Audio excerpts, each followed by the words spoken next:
Okay guys, Toyota Vios baru guys. Toyota Vios baru generasi keempat. Akhirnya lancar dekat Malaysia. Korang tengok muka dia. Macam kereta apa? Ya, waktu saya tengok kereta ni dalam gambar, bentuk dia nampak macam ala-ala Toyota Corolla abang dia ataupun Toyota Camry abang pada abang dia, dan bentuk dia nampak macam pelik tau. Pelik, macam tak masuk tau. But guys, bila saya tengok betul-betul depan mata fizikal, cantik guys. Dengan lampu dia yang macam gini, dengan grill dia, korang tengok grill dia besar, nampak macam Toyota Corolla. Dan saya agak surprise dengan kereta ni, especially daripada segi dia punya bahagian dalaman dia. Ada benda-benda yang saya suka. And sebelum kita teruskan, saya nak ucap terima kasih kepada Toyota Pelentong dan especially sales advisor yang assist saya untuk review kereta hari ni, iaitu Miss Jasmine. Kepada korang yang berada dekat sekitar Johor Bahru, kalau korang nak cari Toyota Vios ataupun apa-apa model Toyota sekalipun, korang boleh call dia, nombor dia dekat bawah ni, dan korang boleh log on juga dekat dia punya Facebook, iaitu Toyota Jasmine JB. So sebelum kita teruskan, pada korang yang mungkin baru dalam channel ni, please bantu saya untuk teruskan legasi channel ni dengan klik button subscribe dekat bawah video ni guys. So segalanya tentang Toyota Vios generasi terbaru, generasi keempat dalam video ni guys. So let's go! Biar jalan berliku, takkan ku perlahankan laju, biar kabur mataku. Dan actually Vios kali ni didatangkan dengan dua spek iaitu Vios 1.5e dan 1.5G, yang mana harga dia adalah sekitar daripada 90,000 hingga ke 96,000. Dan mungkin kalau comparekan dengan yang lama, mungkin ada kenaikan sedikit. Tapi daripada segi kereta ni sendiri, saya tengok memang banyak improvement, especially daripada luar saja. Dia punya looks dia punya presentation dia, kereta ni nampak lebih elegant, nampak lebih premium yang mana korang tengok dia punya grill berbentuk A yang besar tenganga tu, seolah-olah nampak macam almost C segment car, macam abang dia Corolla Altis ataupun macam abang sulung dia iaitu Toyota Camry. Dan saya nak highlight sikit dekat bahagian lampu ni. Dalam gambar saya tengok kereta ni nampak macam pelik sikit tau, sebab bahagian lampu ni nampak macam Photoshop. Tapi bila real life saya tengok, lampu dia ni, sudut tajam ni almost bersambung tau dengan grill ni. Boleh katakan sikit je beza dia. Dia nampak macam satu design yang agak berani juga daripada Toyota. Dan dekat bahagian depan ni diselangi dengan trim berwarna hitam hitam, lip spoiler warna hitam tepi ni, dan keseluruhan bentuk daripada bahagian depan ni sangat-sangat cantik Dan daripada segi dia punya bahagian tepi pula, tak banyak yang berlaku. Very simple one. Daripada tepi, dia lebih ke arah nampak macam daripada jauh, tak jauh sangat daripada Honda City generasi ke-7 tu kan. Lebih-lebih kurang. In fact, this is the nearest rival untuk Honda City. Biasa kalau orang sebut Vios, tak sebut City, ataupun sebut City, tak sebut Vios, tak sah kan. Sebab dua model ni adalah bersaing di antara satu sama lain. Dan sport rim kereta ni didatangkan dengan saiz 17 inci. Untuk spek yang ni adalah spek G, full spek, didatangkan dengan dual tone color. Okey, cantik. Dan belakang dia pula, bahagian belakang kereta ni, lampu dia nampak macam ala-ala Camry, dan diselangkan dengan beberapa garnish warna hitam. Ada sirip bahagian bawah, lip spoiler berwarna hitam, dan rear garnish tengah-tengah ni berwarna hitam. Nampak kemas dan cantik juga Dan daripada segi dia punya boot space, boot space kereta ni boleh dikatakan tak jauh beza dengan Vios yang sebelum ni, lebih kurang 475 liter. In fact, Toyota Vios ni boot space dia lagi kecil daripada Honda City, dan surprisingly lebih kecil daripada Proton Persona, dan again Pro 2 beza lebih kurang 508 liter. Tapi 475 liter tu bukanlah satu angka yang begitu kecil sangat-sangat. Bagi saya, kalau korang dah lebih daripada 430, 450 tu enough. Korang tak perlukan boot space yang lebih besar pun daripada yang tu. But unfortunately, kekurangan yang ini berbanding dengan Vios yang sebelum ni, seat bahagian belakang dia tak boleh dilipat secara 60-40 split ataupun dilipat macam mana sekalipun, tak boleh. So dia mati macam tu saja. So bagi saya agak sayang sikit lah kan daripada segi practicality. Sebuah kereta segmen B Jepun kan, mana tahu korang nak angkat barang yang panjang kan. So kurang sikit bahagian kat situ. Okey guys, ini adalah daripada segi dia punya bahagian dalaman dia yang mana kalau korang tengok very elegant.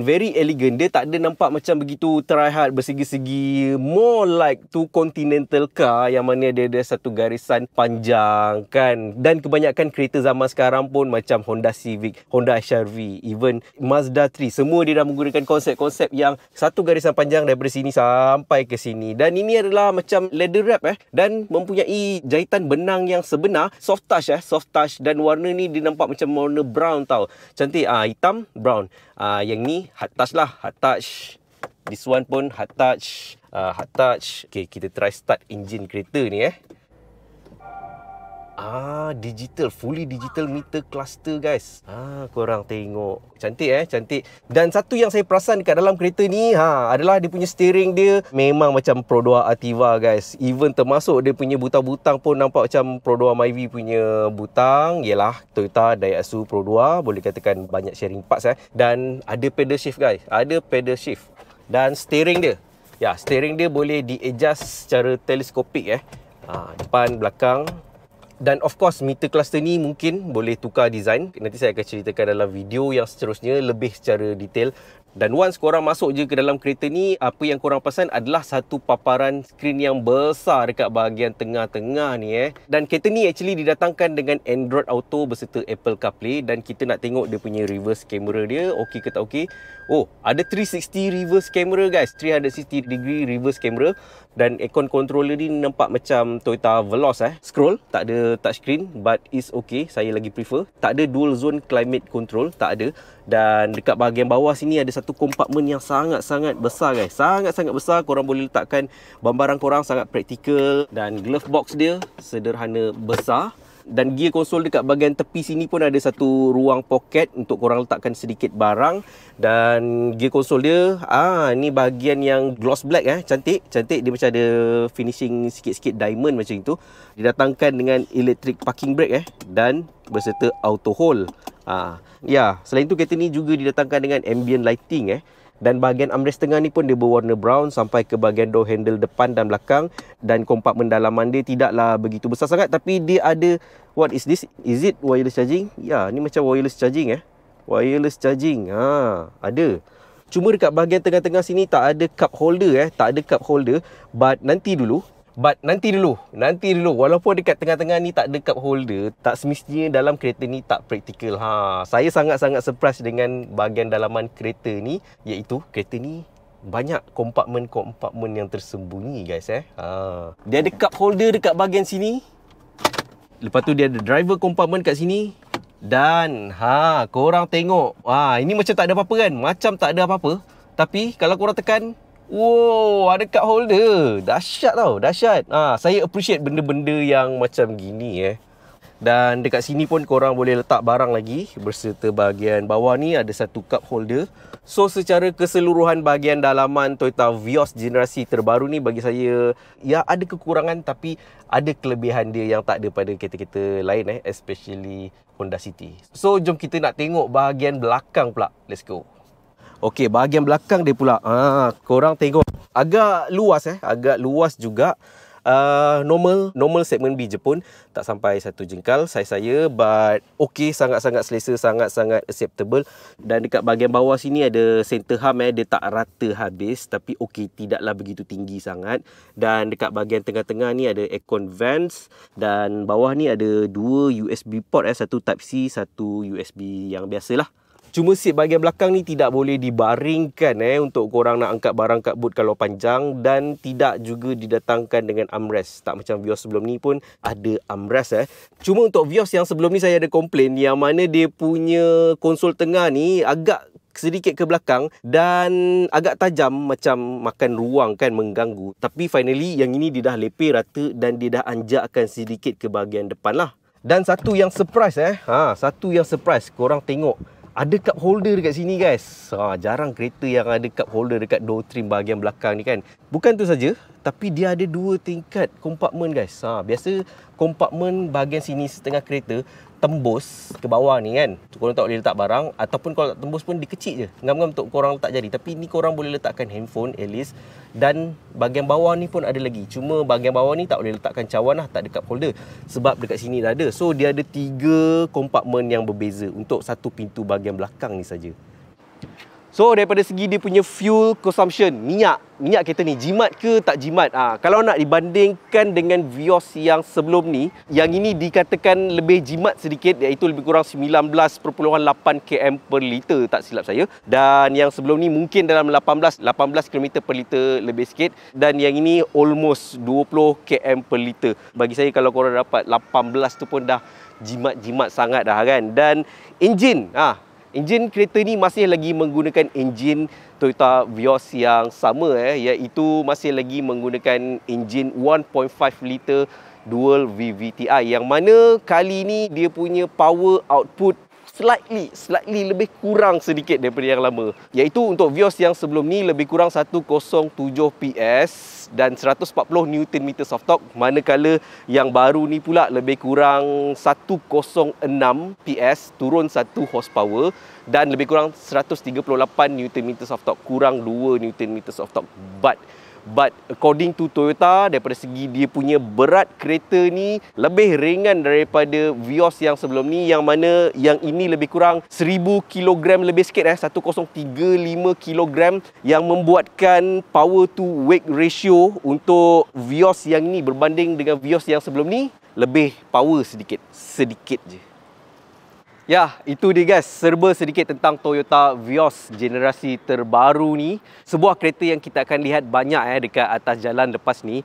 Dan harga dia bagi korang adakah berbaloi dengan kenaikan harga daripada Vios lama naik 5,000 dan naik 6,000 tu. So adakah bagi korang berbaloi dengan kenaikan tersebut? Ya, bagi saya kenaikan 5,000 ke 6,000 tu bukanlah satu angka yang begitu signifikan sangat memandangkan banyak upgrade yang dia bagi ke dalam kereta ni. In fact, ini adalah totally new generation untuk Toyota Vios, dan daripada segi dia punya rupa luaran dia pun way more nampak lebih elegant. It's like dua kereta yang berbeza daripada Vios lama. Yang ni nampak lebih matang, dia nampak lebih cantik, dia nampak lebih elegan, nampak lebih mahal tau. So untuk episod yang seterusnya, episod kedua, nanti saya akan test drive kereta ni. Kita akan test adakah handling dia sebaik dengan Vios yang sebelum ni ataupun Yaris yang sebelum ni, dan daripada segi dia punya performance, power, dia punya comfort, dan yang paling penting dia punya fuel consumption guys. So thank you again pada Toyota Plentong, especially Jasmine sebab dia yang assist saya untuk lakukan review kita pada hari ini. Dan thank you juga pada sahabat saya Rider ATH House. So bagi korang yang nak tengok review kereta ni dalam bahasa Chinese Mandarin, korang klik link dekat bawah ni ataupun korang klik link dekat atas ni. Rider ATH, sahabat saya dekat Johor ni, dia ada buat review yang lebih santai, yang mungkin lebih banyak informasi daripada video saya yang ni. So thank you so much. Dan pada korang yang mungkin baru terjumpa channel ni, saya appreciate sangat-sangat kalau korang dapat bantu saya untuk teruskan legasi channel ni dengan klik button subscribe dekat bawah video ni guys. So akhir kata daripada saya, Nas Abdullah. Kita jumpa lagi dalam episod yang kedua. Salam strategi, fight and conquer. Apa strategi? Mampukah membara when it's time to fight? Mampukah kau marah when it's time to conquer? Harus kau bertindak, lekas gonna set this